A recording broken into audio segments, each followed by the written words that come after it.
Sardar Vallabhbhai Patel, the first Deputy Prime Minister and Home Minister of independent India, also was an Indian National Congress leader until his death.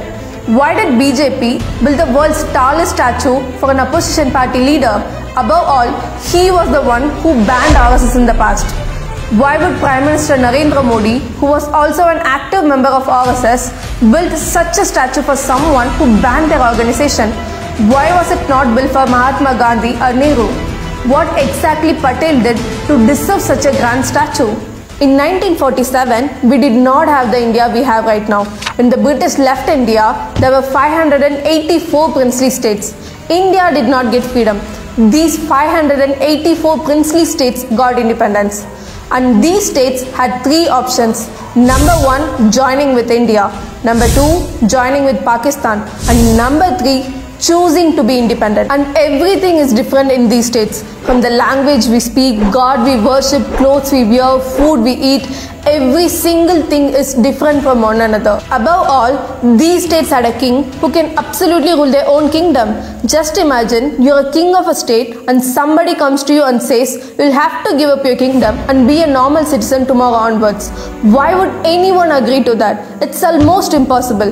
That's what the Britishers thought. But one man made it possible, Sardar Vallabhbhai Patel, the man who should have been the first Prime Minister of India. India's constitution was made in 1950. Only after this, a proper election commission was formed. So in 1947, whoever was the Congress president would lead India for those 3 years. An internal committee of 15 Congress members conducted an election as to who should be the first Prime Minister. 12 of them chose Patel and 3 of them did not cast their vote.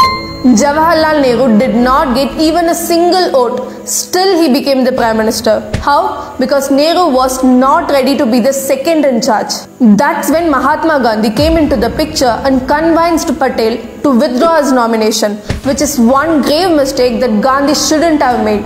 And that mistake haunted India for more than 60 years. Gandhiji should have realized that a man who's not ready to accept a democratic election will not be giving up that position for anything when he has power. That one family decided the fate of India for more than 60 years. But Patelji so generously gave up his position and was ready to serve the nation in whichever way possible, like a true leader should be. He took the responsibility to unite the princely states and became the first Home Minister of India. And the job he had was not an easy one. Even Gandhiji had said to Patel, the problem of the states is so difficult that you alone can solve it. Patel and his secretary VP Menon went on meeting every king of those princely states.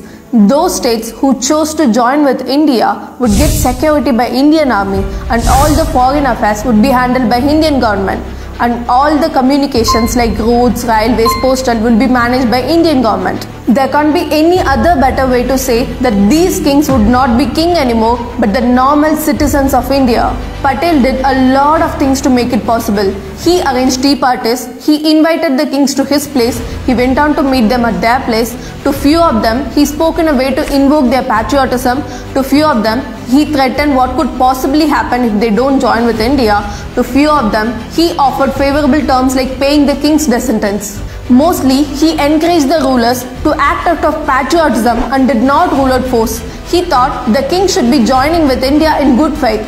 But he set a deadline of 15th August 1947 for them to sign the document of accession. 560 states willingly merged into the Indian Union. Only 3 states refused to do so, which Patel thought were the most important parts to give up. Those are none other than Jammu and Kashmir, Junagadh and Hyderabad. Junagadh was specially important to Patel since it was in his home state of Gujarat. It was also important because in this Kathiawar district was the famous Somnath temple, but the Nawab of Junagadh district joined with Pakistan. It was, however, quite far from Pakistan and 80% of its population was Hindu. Patel diplomatically used the Indian force and demanded the Pakistan to withdraw the accession of Junagadh. After a lot of struggles, the Nawab fled to Karachi and the Indian army took over the control of Junagadh. After this, a public voting was conducted and 99.5% of the people voted to merge with India. And then, Hyderabad was the largest of the princely states, which included parts of present-day Telangana, Andhra Pradesh, Karnataka and Maharashtra. Its ruler, the Nizam Osman Ali Khan, was a Muslim, but 80% of its people were Hindu. The Nizam wanted independence or accession with Pakistan, but he was not ready to join with India. Even after a year past independence, Hyderabad was not ready to merge with India. Meanwhile, Muslim forces called Razakas used to attack the trains that passed through Hyderabad. The trains were looted and a lot of Indian people got killed. And this was happening for a year after 1947. Letting Hyderabad to be an independent state was geographically not possible. Not only it takes away a huge part of the country, but it also separates the north from the south, which will eventually lead to losing the southern parts of the nation completely. Knowing this, Patelji said an independent Hyderabad would be a cancer in the belly of India. But Nehru was not ready to take military actions as he believed in peace and non-violence. Finally, in September 1948, Patel convinced Nehru that it's high time India stop talking and jump into action. But still Nehru was not ready to pass the orders himself. So he went on a Europe trip while Patel, as acting Prime Minister, ordered the Indian army to invade Hyderabad. This was called as Operation Polo. And it took just 4 days for the Indian army to take control over Hyderabad. Finally, thankfully, Hyderabad was secured and integrated into the Indian Union. The only state that left out was Jammu and Kashmir. Nehru himself has taken the task to have Jammu and Kashmir merged. He not only turned it into a permanent pain in the neck, but during his reign, we lost around 1.25 lakh square kilometers of Indian land to China and Pakistan. Back to Patel, there were totally 562 princely states in India that Sardar Vallabhbhai Patel integrated. Now tell me, did he deserve such a grand statue?